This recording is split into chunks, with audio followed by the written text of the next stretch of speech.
Have you ever bothered to know where the water you drink come from? Probably not, just like I have never. So today I am taking a walk along the railway line somewhere near uh, Luzira, and then I came across this water passage. On this side is where water that comes from Kampala connects from, and then on the other is the site leading into Lake Victoria. So from this, I picked something very strikingly concerning about the quality of water. So on this side, if you can see clearly, there is a huge pile of plastic materials of all sorts that are flooded on what should have been purely water. You see at the extreme end, there is a man somewhere in the middle, but if you come closer, you get to see some very dark content that could be industrial wastes that are released into the water channel and let to flow straight into Lake Victoria.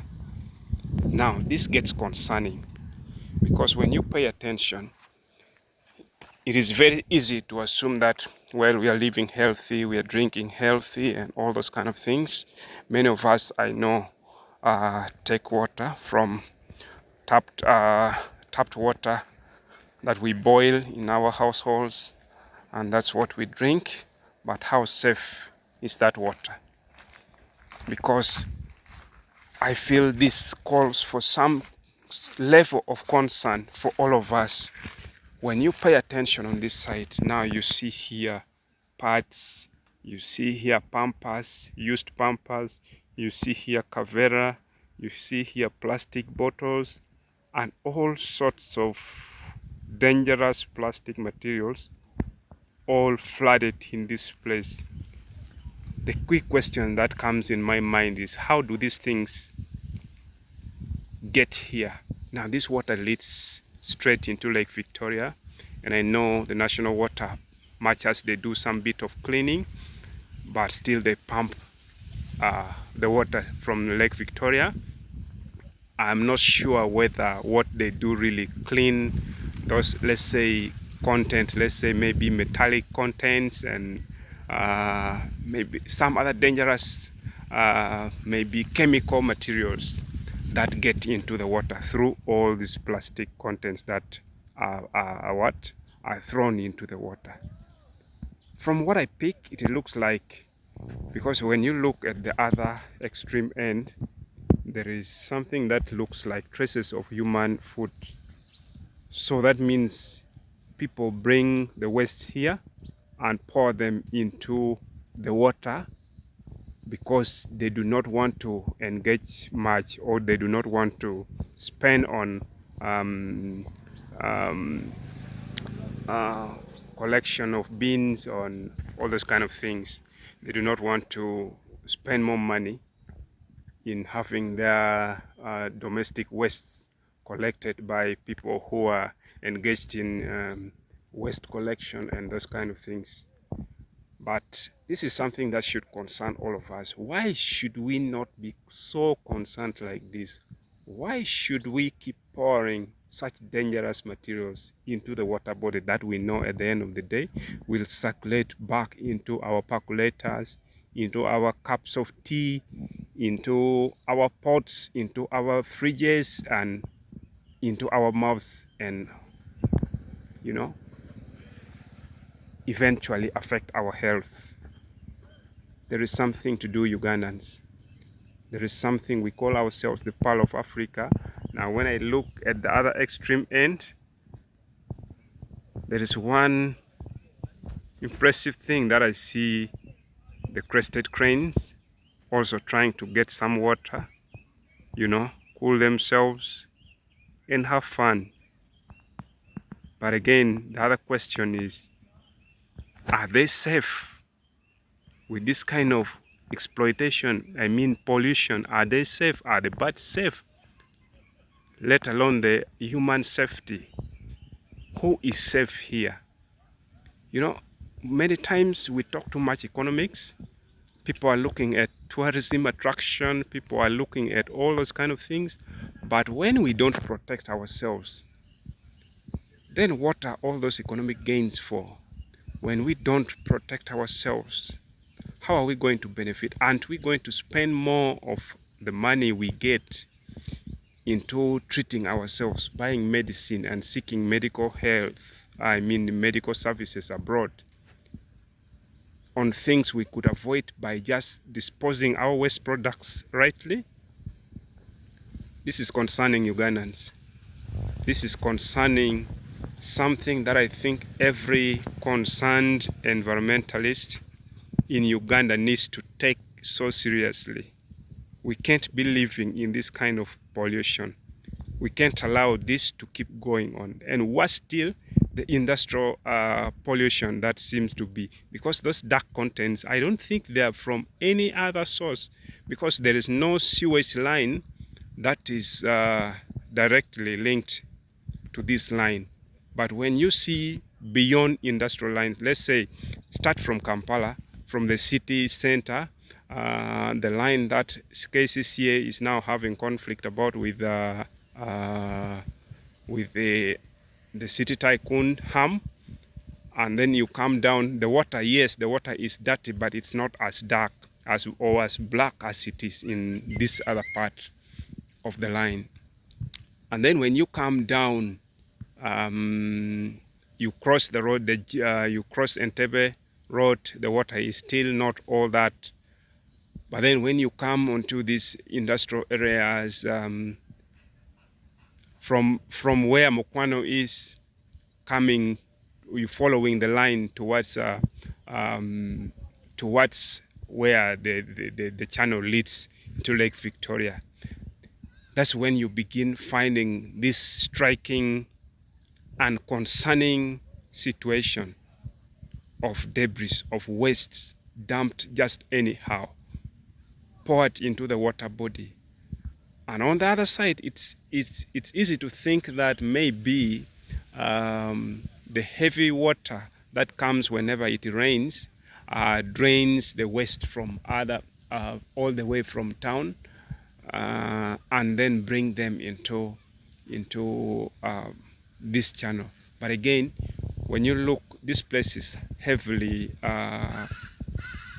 kind of coated with grass, which sometimes it's easy to think that this grass, if you take a keen interest on the first part I showed, there is a heavy thicket of grass, just like on the other extreme end.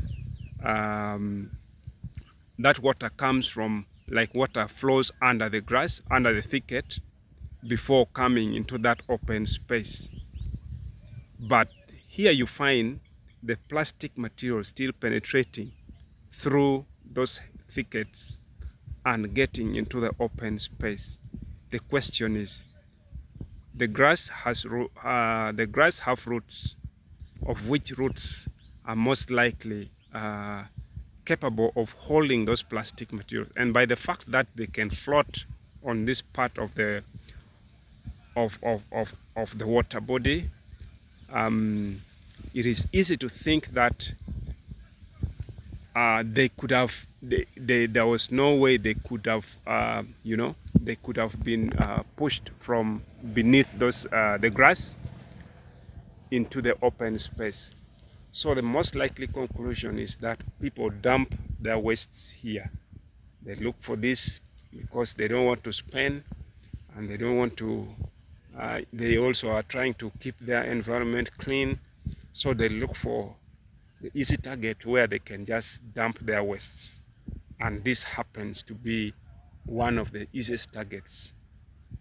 Then this is concerning.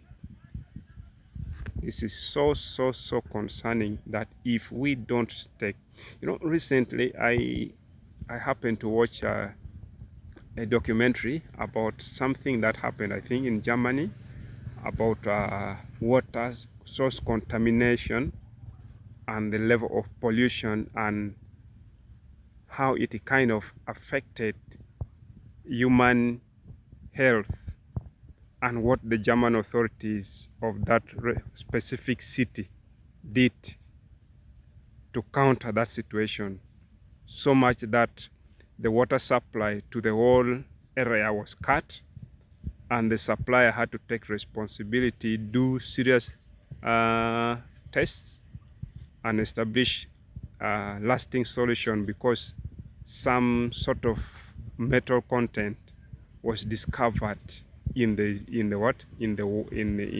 water that people were drinking. And that came according to a lengthy research that they did to try and establish the source of the problem. They noticed that the pollution came from farms, nearby farms, whereby some plastic kind of polluted fertilizer was distributed free of charge to people, to farmers, and those farmers applied the things in their gardens, and of course, as it rains and all those things, the dangerous contents sink down, and it got up to where the water is pumped, the supplied water is pumped from. Now here we are looking at a situation where these wastes are directly thrown into the water that we drink. It is pumped, and probably they put some chlorine, they just clean it here and there and then connect it, and we think we are good to go. Ugandans, we are killing ourselves if we don't take keen interest in addressing this. We are killing ourselves. It is something that I call upon our government to take keen interest in. I call upon the National Environmental Authority to take keen interest in. I call upon the media to take keen interest in.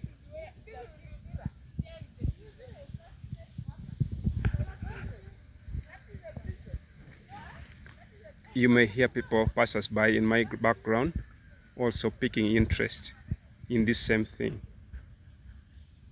Now, let's do something. Let's act on this.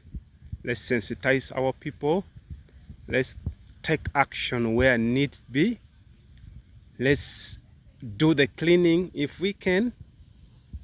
Let's engage our people and make sure that they stop dumping waste in this manner and appreciate a cleaner environment and embrace protection of our water sources, because without clean water we are as good as nothing. All the developments that we may pride in, that we may be imagining, that we may be doing already, are as good as nothing, because at the end of the day you can build a house as beautiful as the one you are seeing across there, but you'll fail to live peacefully in it, because your health is at stake, and your health will have been affected by taking water from this that is polluted with avoidable substances like the ones we are seeing here dumped into the water source. So let's act, people. Let's act. Let's not pay a blind eye on something that affects all of us. This is concerning. It's a war that all of us must take keen interest in and fight to the end until we make amends with our environment. It's not easy to do it, but it starts with me and you. I have done my part here. I hope you who is watching this video will pick up from where I will have stopped and take a step, knowing that bit by bit we shall make a bundle. Thank you for taking your time to watch this video. Until we meet again, bye bye for now.